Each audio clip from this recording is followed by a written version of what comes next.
It has been so difficult for me to keep moving, but the other way feels like moving towards death of the soul. I was given these opportunities to see where the path goes if you don't change anything. There was tons of fear, and I just said, well, okay, we wake up and see what happens next. You get a little whisper, and then you get a shout, and then you get a little shove, and all of a sudden there's the 2x4, whatever it takes to get our attention. Welcome to the Old Chicks No Shit podcast for midlife women who are ready to rewrite the rules and create their kick-ass next chapter. I'm Jennifer Arthurton, and each episode we dive into reinvention, resilience, and unapologetic pursuit of your best chapter yet. Because midlife is not the beginning of the end, it's simply a new beginning. Let's dive in. As you know, if you've been listening to this podcast for a little while, you know that I love to share inspirational stories of people, women especially, who have reinvented their lives and followed what we might call an untraditional path to get to where they got to.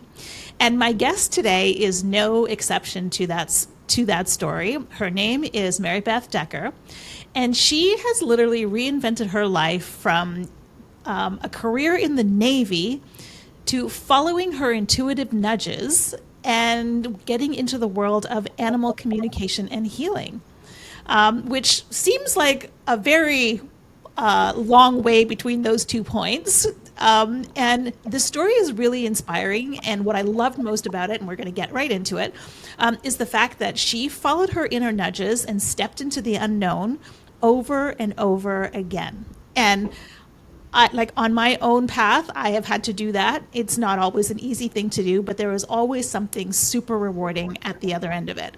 And that's why I want to welcome Maribeth to the podcast today to share her story of continually stepping into the unknown. So welcome, Maribeth. Thank you. Thank you, Jennifer. It's really cool to be here, and hopefully my story will be of interest. Yeah, so tell us a little bit about kind of your Navy career, what led you from that to the place where you are now and uncovering these beautiful gifts that you have along the way. I would love to. And even stepping into the Navy was that was an intuitive nudge. I was back in the day where women, I think we were mostly secretaries or nurses, and to join the Navy was like, man, okay, see the world. All right, I'm doing it. So that was my first jump to say, goodbye, Buffalo, New York. I'm going to Puerto Rico now. And that, seriously. And I don't even want to talk about that, because for me, it was the first time I had seen I got to meet so many different people from the United States, different parts of the States, plus so many different cultures. And that shifted who I was. I think that was possibly the biggest gift the Navy gave me. And so, and sobriety, strangely enough, because there's the lovely story of the drunken sailor.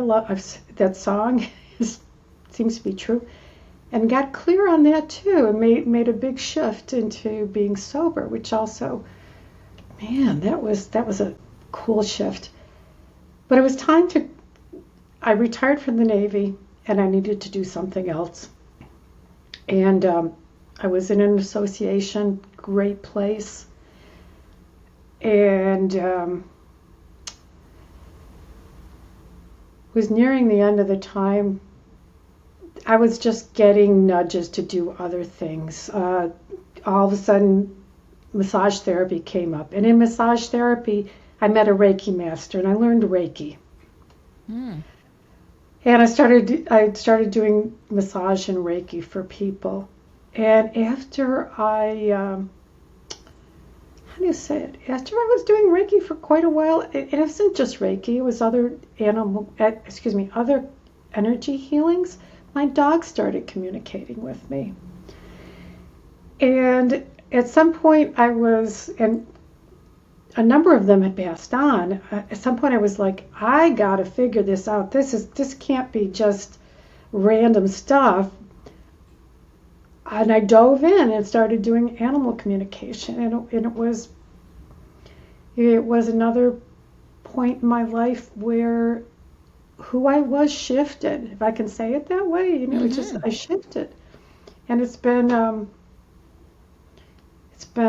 so eye-opening to have another dimension of connection in my life and to help people and animals through that. So there were a lot of nudges through this. Like, let's be honest. I thought I would get a little higher in the Navy than where I retired at, and I'm happy with having been a lieutenant commander. But everybody's got these things about where they want to be. And also in the association, I thought maybe I'd move on up. And then, truthfully, my first husband passed when my kids were young, and sort of doing all the hard things that you do for an organization, the time you spend away from your family in order to get up the ladder wasn't an option anymore. And so that was like two doors closing, and I believe that's where the intuitive nudge was like, yeah, well, this was supposed to. Now, how do I say that? There's an opportunity here for you, Maribeth. Right. Look for it is the better way that I would say that. Yeah. So there's a bunch of things that I want to unpack in your story because you've touched on some things that I think are really important. So you talked a lot about kind of nudges coming up for you. Like what did that look like for you? And like how, like, did you believe, like, I have nudges all the time, and half the time I'm going, are you crazy? I'm not doing that. Like how did that show up for you? And how did you learn to kind of trust what these nudges were? Like even in the beginning when you joined the Navy, which was a highly unconventional path at that time. It was, yeah. Like how did you learn to listen to and trust these nudges that came up?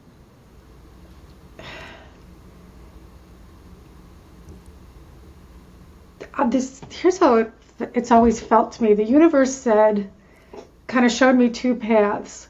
Maribeth, you could stay in Buffalo. I love Buffalo, okay? But you can stay there, and this is what you're doing now is sort of a secretarial position. If that's what you want. And then, hint, hint, what about this? And it was as if I could see two clear paths. And the one sounded exciting, and the other one sounded, yeah, I've seen that story for women that I grew up with all my life. I'm trying the other one. I don't even know where that courage came from, to tell you the truth, because I'm not like, I don't know, I haven't jumped out of an airplane yet, that sort of thing, but there was something that pushed me in that direction, Jennifer. Interesting. Of excitement versus dull. Right. But even like, and I was going to ask you the question about courage, because often, we have this, oh, I could do this thing, but like being in the known and the comfortable, which our human brain loves, right? Like to stay where we can predict the outcome of things versus jumping into something that we have no idea where it could go. Like how, like, were you at points, did you get really afraid, or was it just you had this kind of calm knowing that wherever I'm going is going to be okay? Oh, no, I had points where I was really afraid. Like, my mom and dad drove me up to Rhode Island for officer candidate school, and I thought, what the heck? And then driving to Bayonne, New Jersey to drop my car off, and I didn't know where I was. I didn't know who to call. So that I get my car down to Puerto Rico, I'm like, what the heck was I thinking? And it worked out. So there was tons of fear. Oh my goodness. And there was tons of fear. And I just said, well, okay, we wake up and see what happens next. You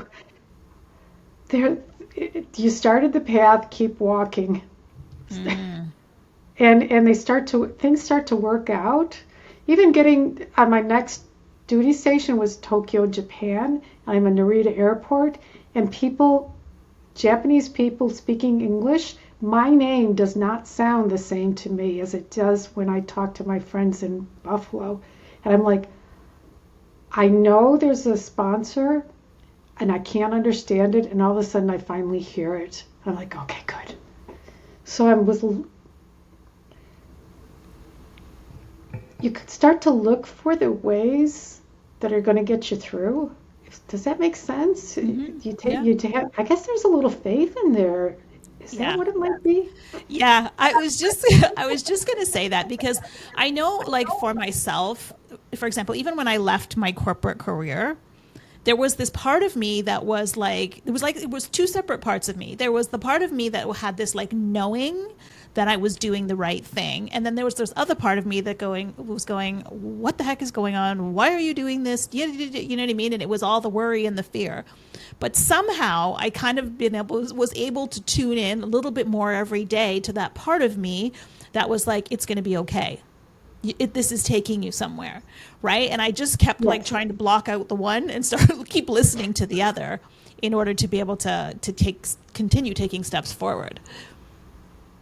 That is exactly it. I had never had the clarity and lovely conversation we're having here. That I was some part of me, the part that really wanted to experience some things was pointing me into looking for the next step, the way out, how you're gonna figure this out, and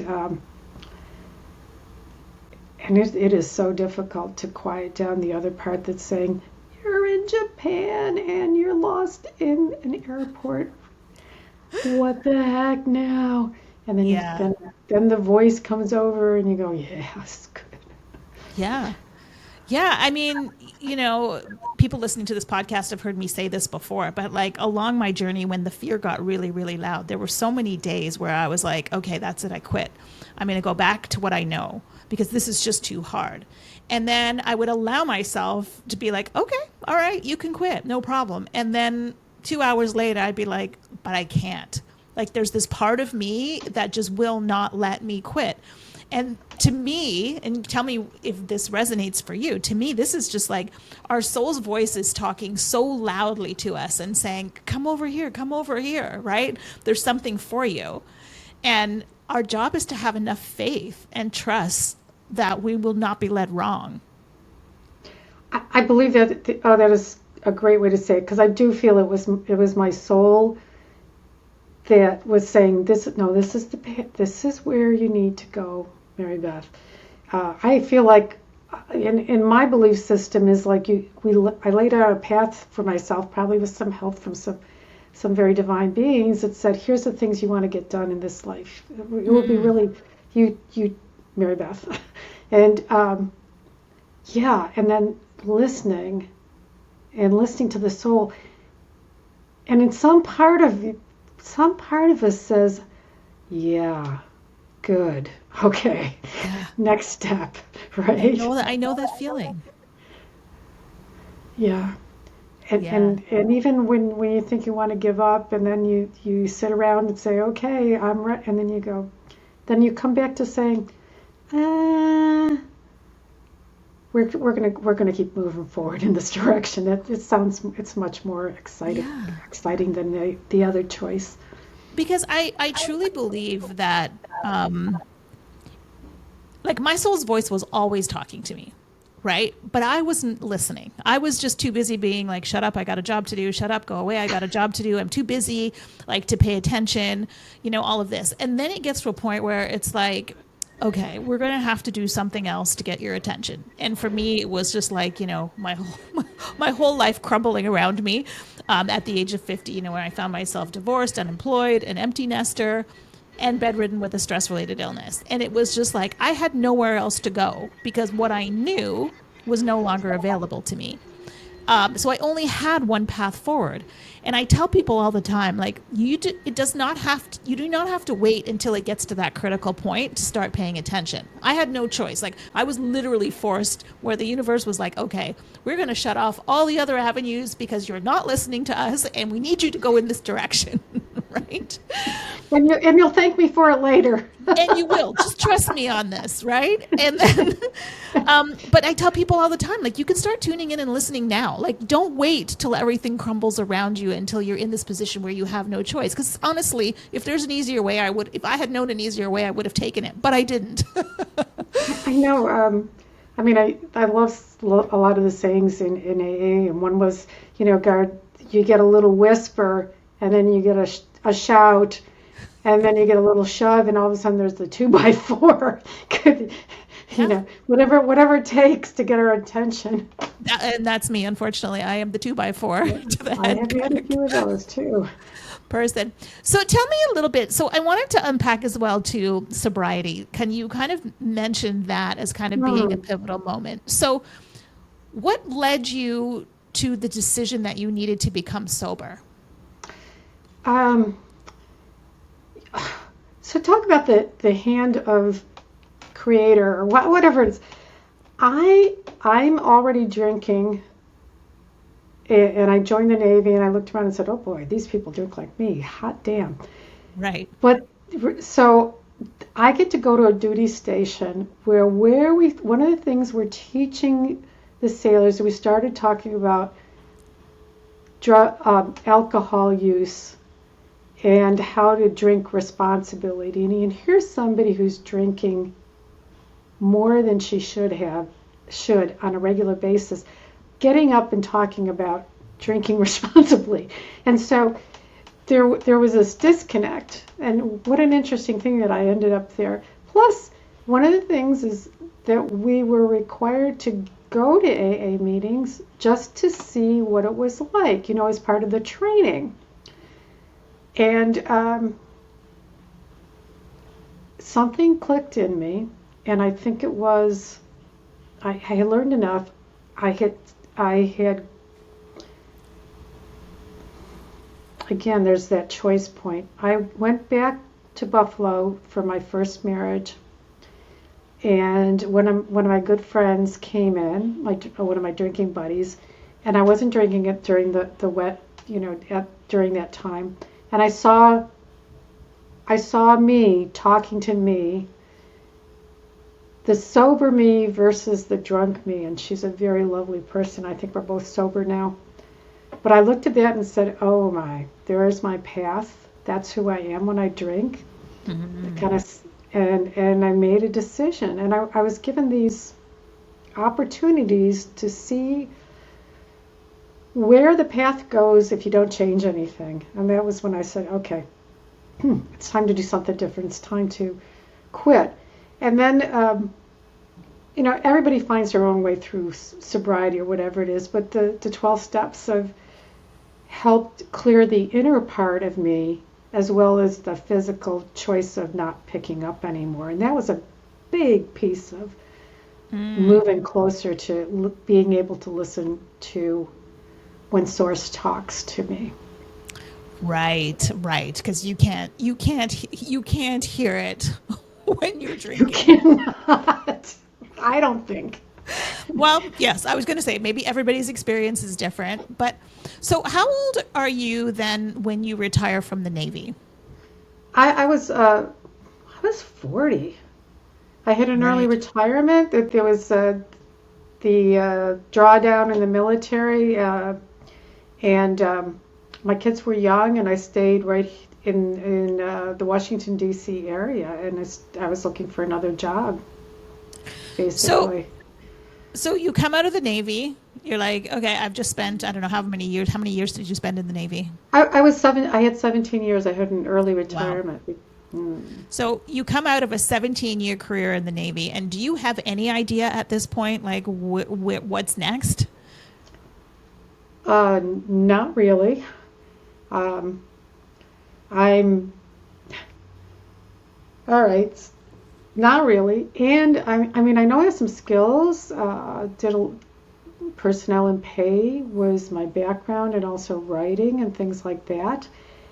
And interestingly enough, I met a guy in AA who ran this very large nonprofit, and I got hired.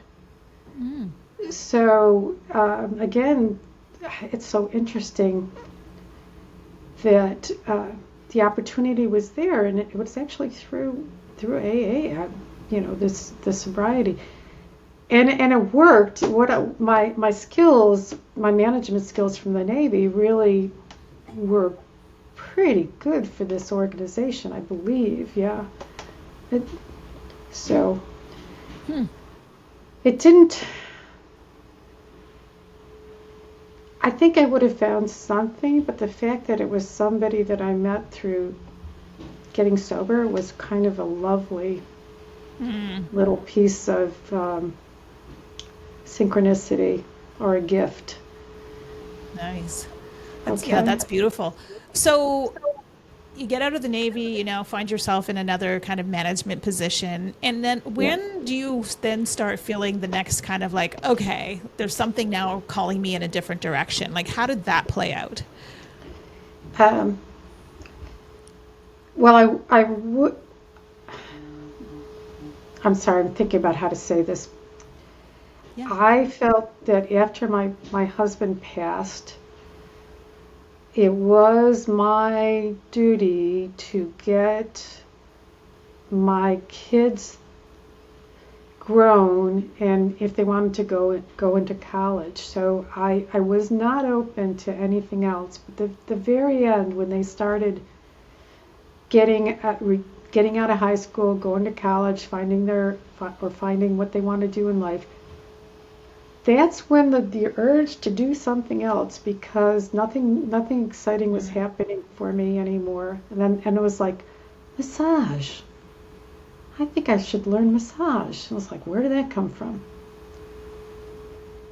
And that's where I found that out. And what was interesting I think many massage therapists will tell you that massage is a skill that, because you're tuning into what the body needs, your intuitive side starts to open up. I don't think people talk about that, but there is an intuitive side that shows up for many massage therapists. And so somewhere along the way, I was going to school for it, and then at some point, I told my bosses, okay, I'm going. I'm gonna do massage. And at that point, energy healing full time. Wow. So what was that like doing it full time? Did you struggle at first, or did kind of it flow? Like, how, that's a big shift. No, I struggled.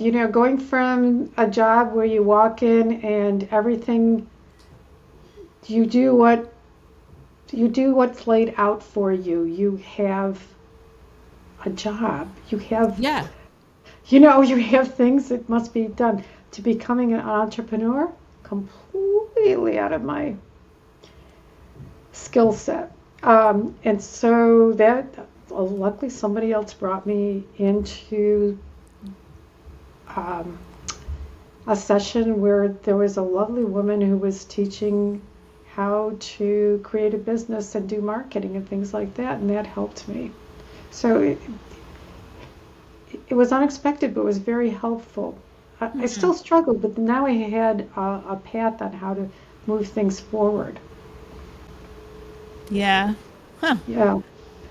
And so, okay, so you've now stepped out of a job where you have the box squarely, have the box defined for you, and you know exactly when you play.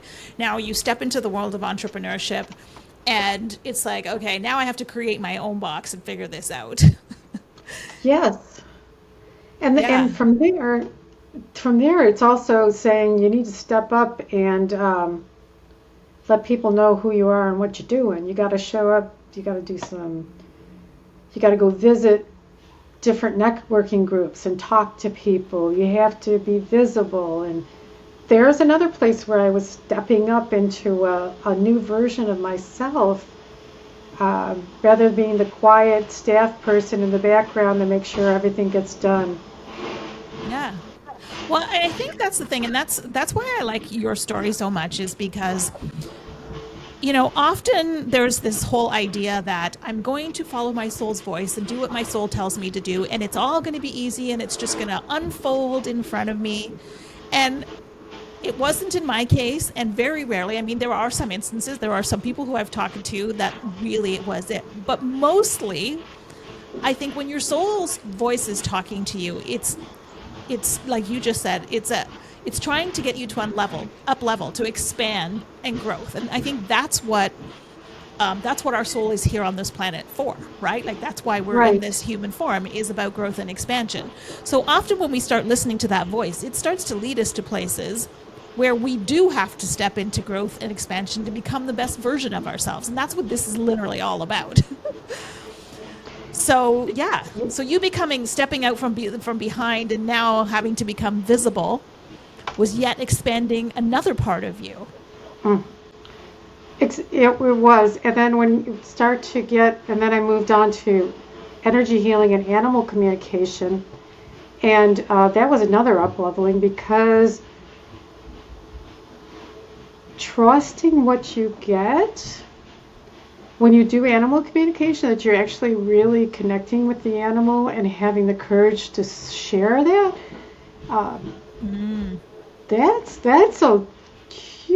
That was a huge step for me, and it still is. I've gotten a lot better, but it's like, okay, we're going to do this. And then you get, luckily for me, I get some good results hearing from people that it has been helpful, or it's right on. But the speaking in that way was way out of anything I ever thought I was going to be doing in life. Well, I can imagine that. I can imagine that, because, you're trusting what's coming to you and you're speaking it. And then you're like, oh my goodness, are these people going to think I'm nuts? Like I'm crazy? You know what I mean? And it takes an immense amount of courage again. And I think this is the thread through your whole story. It takes an immense amount of courage to kind of move yourself out of the way so that you can share those messages, those powerful healing messages for people, for their pets, right? But if you get trapped in the middle, and I know this so well, because this has been a huge part of my journey, is like literally moving myself out of the equation so that I can do the job that my soul wants me to do. That's so true. Jennifer, I'll actually say, if I'm feeling that way, I'll actually say, I have spirit guides that help me, but say, move me out, get me out of the way. The reason I'm here for this wonderful soul animal and their people, and I have to actually ask that I get moved out of the way. And the moving out of the way is that, am I going to do this wrong? Is this going to be completely useless? What am I doing? Right. How are they going to take it? That is all ego-driven. Get that stuff out of the way and just serve. Yeah. Well, and I think that's a huge part of like the journey of learning to trust our intuition and to listen to that intuitive voice, because there, like, again, it's like I described, there's the two sides of you. There's the part of you that's like for me was like, you're going to fail. You're going to be poor and destitute. You're going to be, 60-year-old woman with 15 cats. And I'm not even a cat person.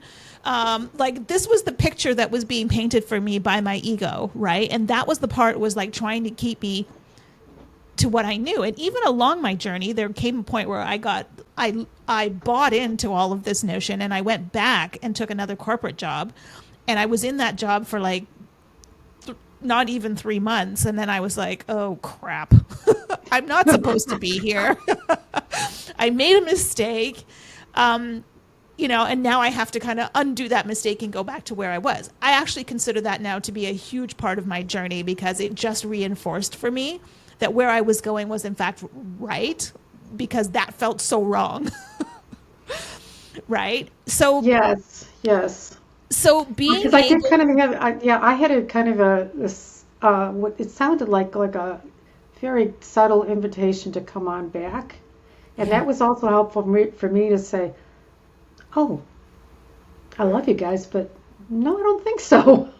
Yeah, exactly, right? And that's the thing, because like the human mind will talk us into all kinds of things that are not real, right? That are not aligned with our highest and best. And if that's the journey that we're on to realize our highest and best in this lifetime, then you have to be able to move yourself out of the equation, which is not easy in the culture that we live in the society in which we've been brought up, right?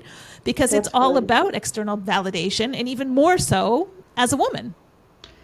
My goodness, yes. Yeah. And to have this kind of courage, it takes so, how do I say it? It is so difficult. It has been so difficult for me to keep moving, but the other way feels sort of like moving towards, it's kind of a death of the soul is what it feels like for me. So I keep choosing this, even though it is very difficult. And you're right. I mean, somebody that I taught on Zoom or something, it came in and I saw him in person here, and she says, "Oh, you're so short." I'm like, "Oh, am I supposed to be tall?"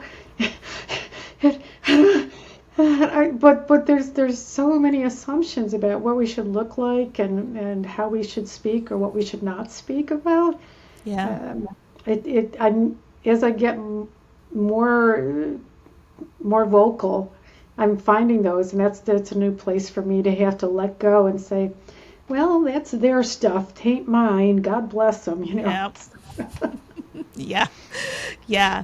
I mean, your story, like we talked about, we had a conversation before we recorded this podcast episode. And the one, as you're sharing your story, the one thing that I kept seeing over and over again was this constantly stepping into the unknown, like trusting and just stepping forward from, first joining the Navy to leaving the Navy to becoming sober to, leaving a stable corporate job and going into massage, right? Which kind of goes against the grain of what we're taught we should do, right? Like you get a good stable corporate job and stay there until you retire, and then that part's fuzzy after that, right? But like this constantly just stepping forward, stepping into the unknown. Like, what would you say to somebody right now who might be listening who has a kind of a nudge or a dream or desire that they're feeling calling to, but they're really afraid to take that next step, to step into the unknown? Oh, great question. To me it has always been, and to stop and take a look at, if this makes sense, the path of what's safe versus the path of this new possibility.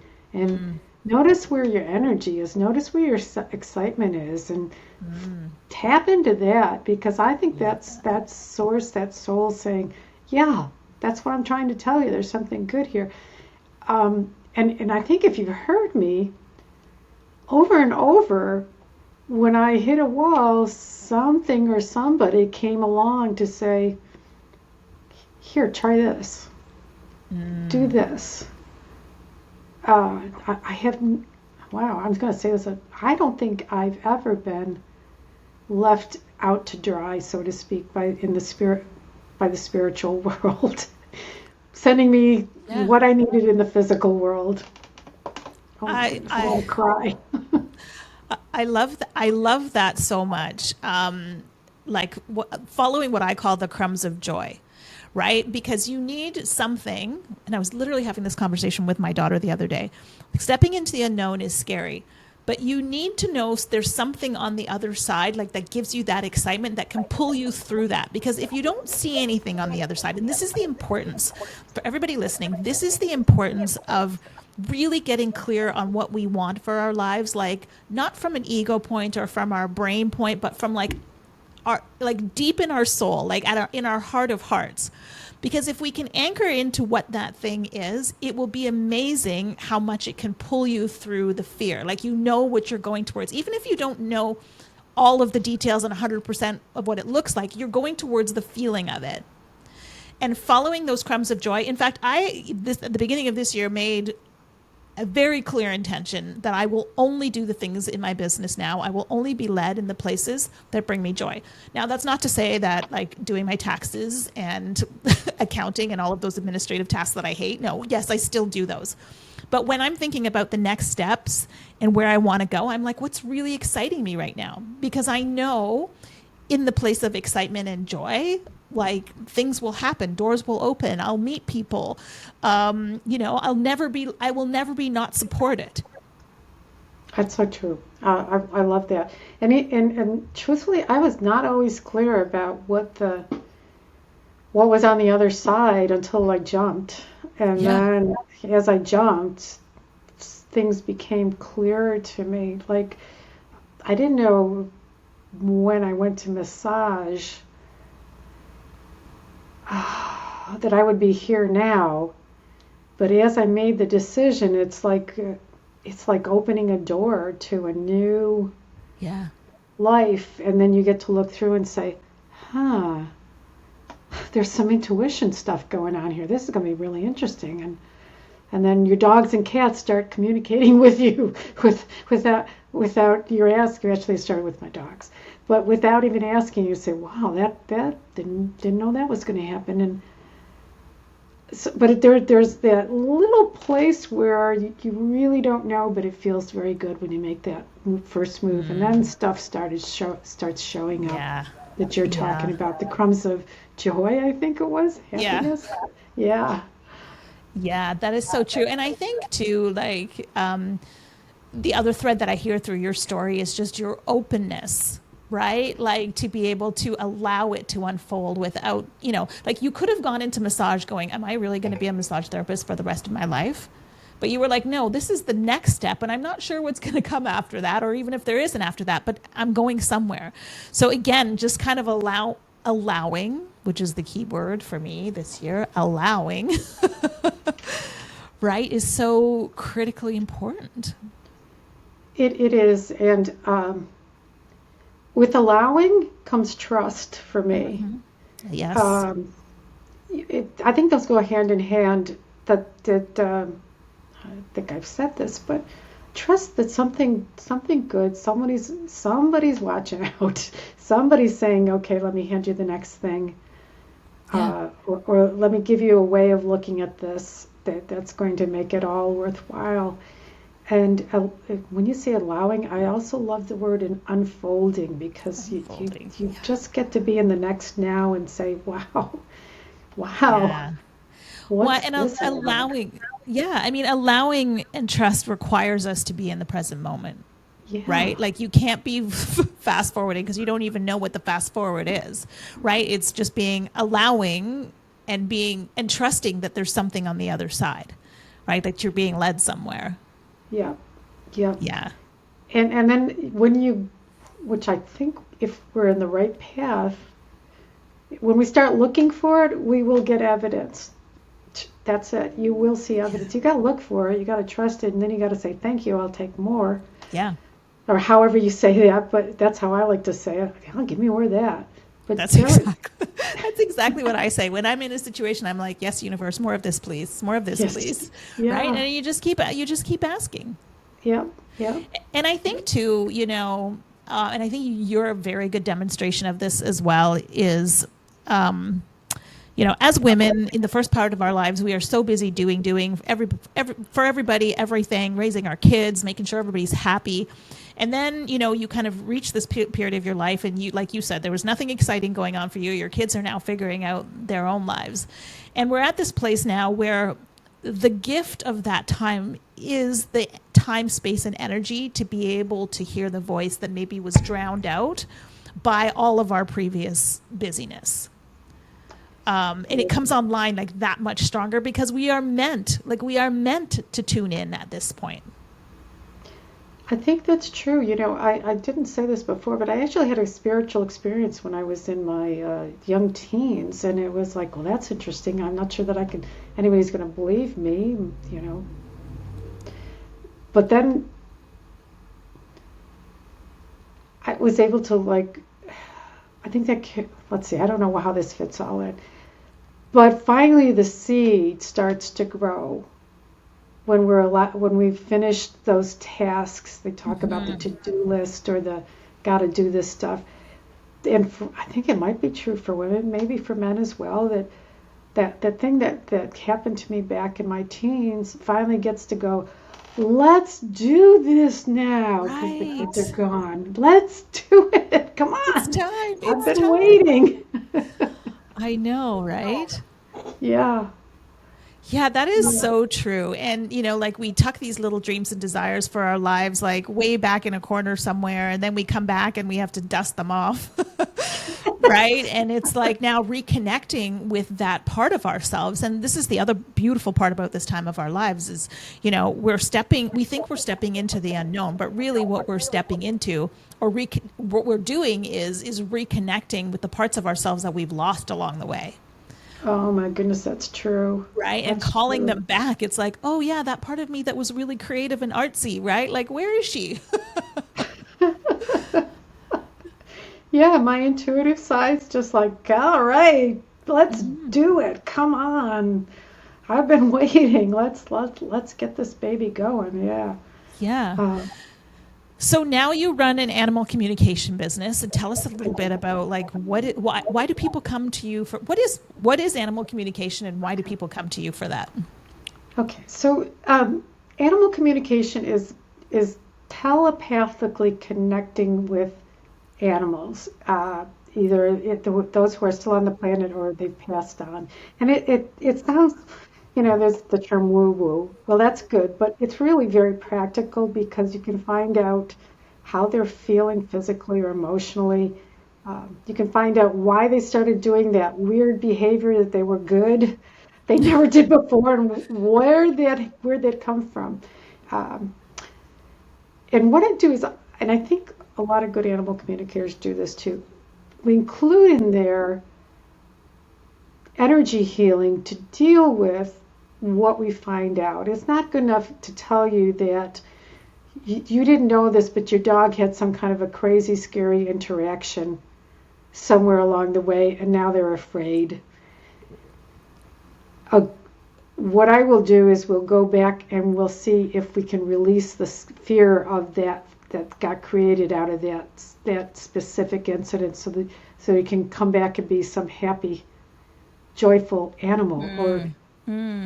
So there's not only the communication, but there's the what can we do to make this a happier family, because then there's a shift with the animal and shift with the human, and some both of us. Like let's get our act together through more knowledge and also more releasing of energy, so that everybody is more in sync behaviorally or however you want to do it. And that's really my goal. That's so cool. That is so cool. Thank you. So where can people find out more about you and your work? So first of all, let me just say, I am a huge believer in animal communication. I have had somebody do a reading on my own pup, who's now 2 years old, who was incredibly timid, and it literally has changed. In fact, just this morning, I was like, he is so much more confident than he used to be after that experience. And it makes my heart so happy, because I kept thinking, why is he so afraid? Like, it's almost like he was an abused dog, but I've had him since he was a puppy, so I know he wasn't abused, right? But whatever it was that was making him fearful, after the animal communication, and he had a Reiki healing, he's like a different dog. Like, we had a repairman in our house today, and normally if somebody strange came into the house, he would run and hide. He actually was right up there sniffing the guy in his tools, like trying to figure out what was going on. Right? So can I hand you a tool? How can I help? Well, what I was afraid of is he was going to grab a tool and run, because that's what he will do sometimes. That's his favorite game, right? But it really is powerful. If anybody listening is struggling with an issue, a health issue or behavioral issue with your pup, I highly, highly, highly recommend, finding someone like Maribeth who has the gift, or Maribeth herself even, who has the gift to be able to provide some insight, because it really does, to your point, make a much happier family. Yeah, and that's really the point. That is the point, yes. We love them so much, and we want. We got him because we wanted to have a cool, loving, joyful relationship. And so there we go. Yeah. Yeah. So my best place is my website is sacredgrove.com, sacredgrove.com. There's a lot of information there about what I do and how to connect with me, and I would love people to do that. Maybe join my newsletter, find out what we're up to every week and things like that. Thank you for asking. No problem. Well, we will make sure that all of that information gets in the show notes, so anybody listening can go to the show notes to find out where to find you. But I just want to say thank you for sharing your story with us. Like I said, your willingness to step into the unknown, to find the courage to kind of keep going on paths that looked very unconventional, and just, like being led to your gift. Right? Because we are every single one of us on this planet is gifted, right? In some way or some form. And if we just if we remain open enough, if we learn to manage through fear, we are being led to that place. Like, as Rumi, I think it's Rumi who says, what you seek is seeking you.